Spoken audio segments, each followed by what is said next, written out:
Are Obamacare navigators breaking the law? A new report shows many of them are telling you to commit fraud.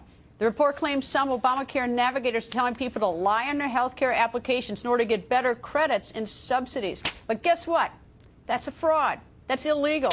You can go to jail for that stuff. Congressman Trey Gowdy joins us. Good evening, sir. Good evening. How are you? Very well. So am I right that this is indeed one of the suspicions that navigators are telling people how to commit a crime? It's more than a suspicion. There are at least two tapes that I'm aware of. One was lie about your finances, and the other was lie about your pre-existing habit of smoking, both of which would impact your premium and your subsidy.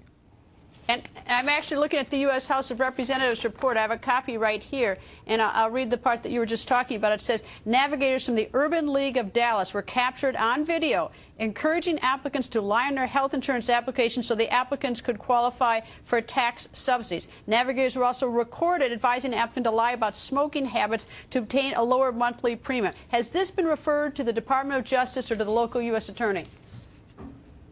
Oh, I doubt it. Nothing much seems to get referred these days for criminal prosecution. I don't even know whether they've lost their job, Greta. I know the young lady who made the mistake of answering Sean Hannity's questions on the phone lost her job. I don't even know if these two have lost their job. But there's no background check, and it's 20 hours of training. You undergo more training to be a lifeguard at a reflection pool than you do to be a navigator. And you can take the test as many times as you need to.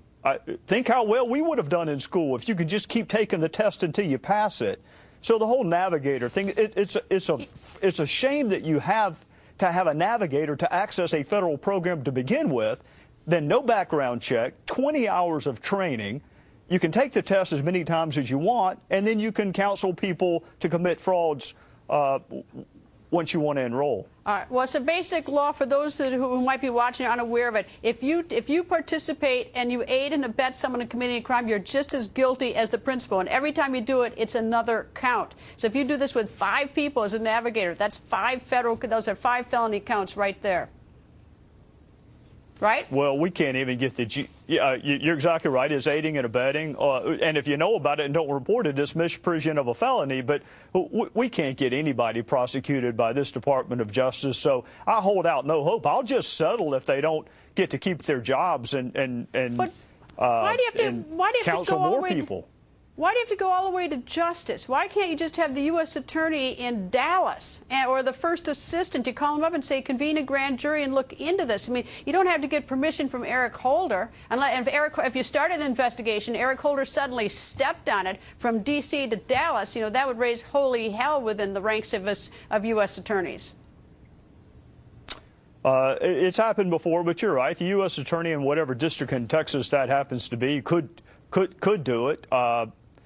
And for all I know, they may be working on it. I just think it's an absolute shame if you have on tape somebody counseling someone else to commit a fraud against the taxpayers, and there's no sanction, no consequence. I think it'd be a nice start if you just lost your job before you got referred for criminal prosecution.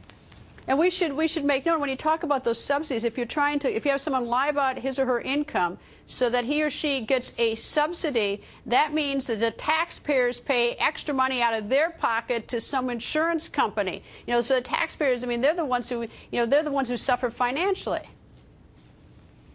Well, you have the whole concept of unjust enrichment, but Greta, for whatever reason, people just seem to treat government money differently than they do their own. And it's okay to lie to get a higher subsidy, or yeah, we got a lot of issues in this country, morality being one of them. I just can't believe that the taxpayers are paying the salary for a navigator is counseling someone to then further defraud taxpayers out of money.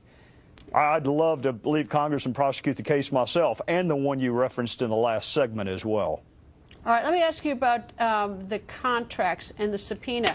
I have a copy of a letter right here that's sent to Chairman Darrell Issa, and this letter is from Alfred Grasso, and it's the MITRE Corporation, and he's trying to explain why it is that he does not want to comply directly with a subpoena from the House Oversight Committee. He is one of the contractors. What's his excuse for not complying with a subpoena? Well, there's a contract that forbids him from making disclosures to third parties. But I got news for Kathleen Sebelius. Congress is not a third party.